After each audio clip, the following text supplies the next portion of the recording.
IAP seminar. In this video, we're going to be talking about guidelines to presenting arguments. Now, this would be a situation in maybe one of the AP performance tasks, or maybe something we're doing in class where I'm asking you as a collaborative group to present information that you found. What are some guidelines in presenting that? What are some guidelines for whatever slide presentation that you're going to use, whether it's PowerPoint or Prezi or even Powtoon? How are you supposed to interact with the audience? What are some guidelines for that? Because believe it or not, some of us really don't know that very well. Well, that's what we're going to be talking about today. Hope you're excited. I'm excited. Let's get started. Now, before you start your presentation, before you get up with your group and start talking about your issue, what I'd like you to do is I'd like you to write the purpose of your presentation in just one sentence. Think about it from a listener's perspective, especially from a business perspective. If you cannot get your message across in 30 seconds, it's called an elevator test. Can you convince someone in 30 seconds of your presentation? Could you get the main ideas across? Or could you get it across in one sentence? That's just really to keep the main goal in mind as you're giving this presentation. What's the main point of what you're trying to do?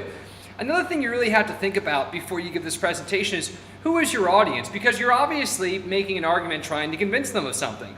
So will they be interested? If they're going to be turned off initially, then you're going to have to address that in the presentation. Why does your presentation matter to them? Why should they care about your topic or issue? What do they know or not know about your topic? What information are they coming in mind with? What background information do you have to provide if they are not aware of some of this background information? And where are they likely to disagree with you? Think about the counterclaims that they would ask you if they could. Are you going to be addressing those? What do you want them to do by the end of this? Do you want them to donate money, or do you want them to contribute to something? What do you want them to do? And if they're going to remember one thing from the presentation, what should it be? Again, what is the main goal here? So, a couple of guidelines, how to get organized and how to build up your content.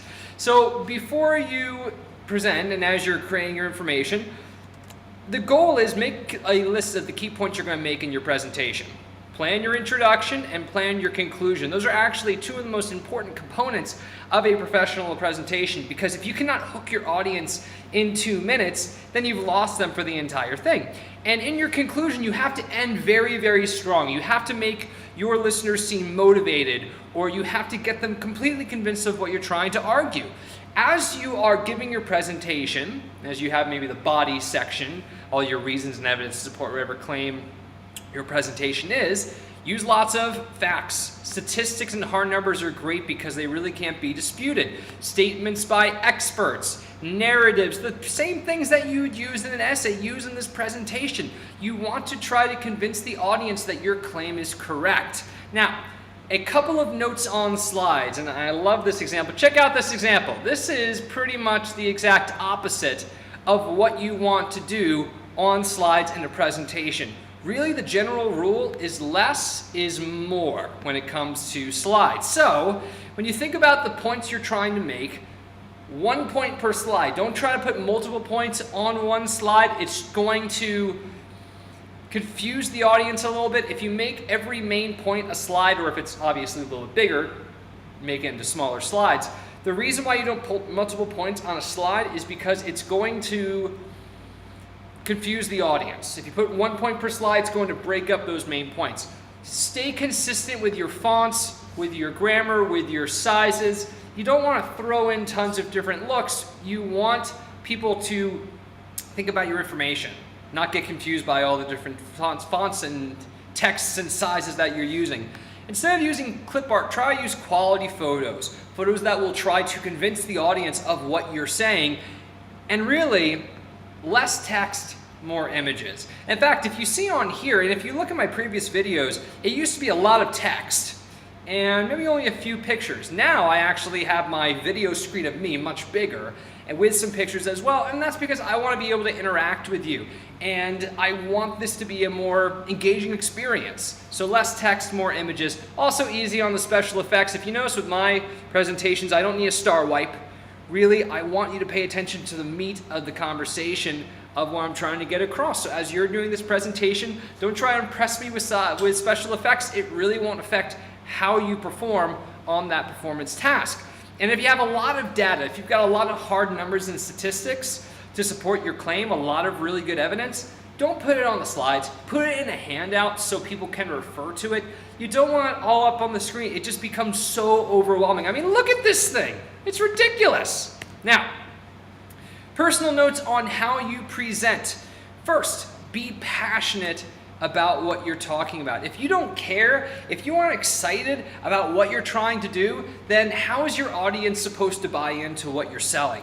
Make a lot of eye contact, move around the room. A lot of times I see students, they hold onto the podium for dear life and they're trying to hide behind it. Move around, get people interested, make people seem like you care, try to make a personal connection with them. Practice, oh my gosh, practice. Make sure before your presentation you have gone over how you're going to introduce these ideas, how, especially your introduction and conclusion, how you're going to start and end your presentation. Make sure that you're involving your audience. Sometimes if you want to ask them a question, if you're going to do some sort of workshop model where you want them to practice something, have them be engaged in your presentation as well. Another thing you want to do is be funny. Oh my gosh, you know, I think of the old movie Ferris Bueller's Day Off where their teacher's sitting there and he's doing roll call for attendance and he sits there and goes, Bueller, Bueller, Bueller.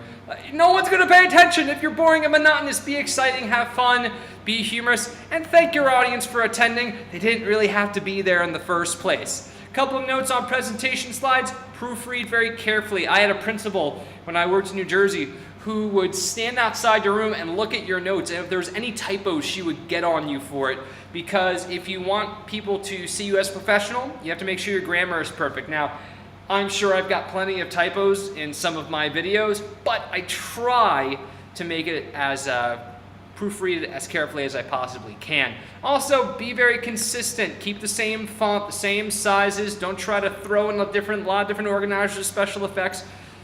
Being simple is more effective, especially when it comes to an argumentative presentation. Well, that's it for today. Hope you learned something you did not know before. Thanks for watching.